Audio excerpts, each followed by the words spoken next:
Here's how to create this amazing intro that'll grab anyone's attention in seconds. Step 1. Record 2 clips. Clip 1. Record the empty frame. Clip 2. Record your introduction. Step 2. Put the videos together. Download the latest version of InShot via the link in our description. Import the video of the empty frame into InShot.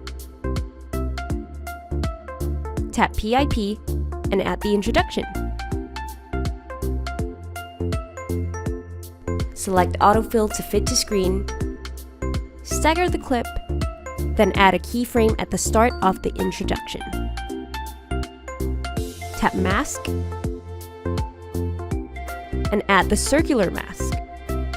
Resize the circle till you can't see it.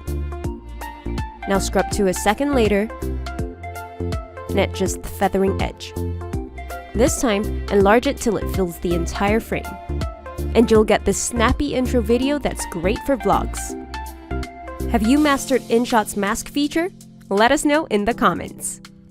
Don't forget to like and subscribe to InShot on our socials.